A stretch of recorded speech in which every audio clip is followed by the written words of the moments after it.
नमस्कार मंडळी, मधुरा दिव्याच्या नवीन व्हिडिओमध्ये पुन्हा एकदा आपल्या सगळ्यांचं मनापासून खूप खूप स्वागत।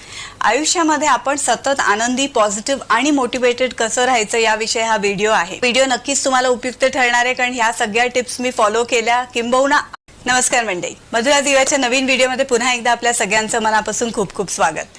आयुष्यामध्ये आपण सतत आनंदी, पॉझिटिव्ह आणि मोटिवेटेड कसं राहायचं याविषयी हा व्हिडिओ आहे। व्हिडिओ नक्कीच तुम्हाला उपयुक्त ठरणार आहे, कारण ह्या सगळ्या टिप्स मी फॉलो केल्या किंबहुना आजपर्यंत फॉलो करते आणि म्हणूनच मी खूप उत्साही असते, आनंदी असते आणि मोटिवेटेड सुद्धा असते।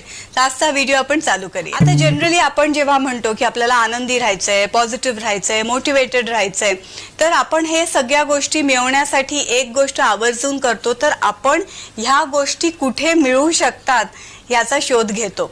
मग आपण काय करतो, जसं तुम्ही ह्या व्हिडिओवर क्लिक केलं तसं तुम्ही अनेक व्हिडिओज बघतात, मोटिवेशनल स्पीकर्स काही ना काहीतरी ऐकतात, वेगवेगळी पुस्तकं ऐकतात। मग काय होतं, त्याचा इफेक्ट कसा होतो की एक दिवस, 2 दिवस, 3 दिवस तुम्ही खूप आनंदी राहता किंवा पॉझिटिव्ह राहतात, मोटिवेटेड राहतात आणि एकदम हाय तुमची एनर्जी लेवल असते। मग एक दिवस, 2 दिवस, तिसरा दिवस झाला की चौथ्या दिवशी परत गाडी खाली, ग्राफ जो असतो आनंदाचा तो खाली यायला लागतो। मग हा जो पीक येतो आणि मग एकदम आपली स्लॅन्टिंग लाईन जसं आपण म्हणतो ना तसं ते व्हायला लागतं। तर हा जो ग्राफ आहे हा डिप होतो किंवा खालच्या दिशेने यायला लागतो। मग हे असं का होतं, तर त्याचं कारण सांगते। आपण कुठलीही गोष्ट जेव्हा करायला जातो तेव्हा सुरुवातीला ना त्याचा खूप उत्साह असतो, आपण खूप निश्चय करतो की असं करूयात, तसं करूयात, आणि काही दिवसांनी परत आपण डाऊनला येतो। त्याचं मुख्य कारण असतं, पहिली गोष्ट म्हणजे सवय।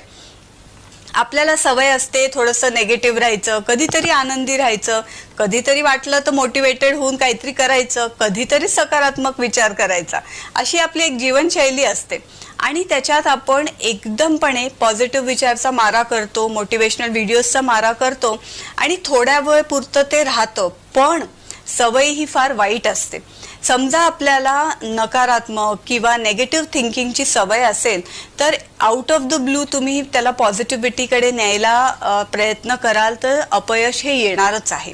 मग त्यासाठी आधी काय करायला पाहिजे, तर सर्वात पहिले आपली जे काही नेगेटिव्ह विचार आहेत त्याचा अभ्यास करायला पाहिजे।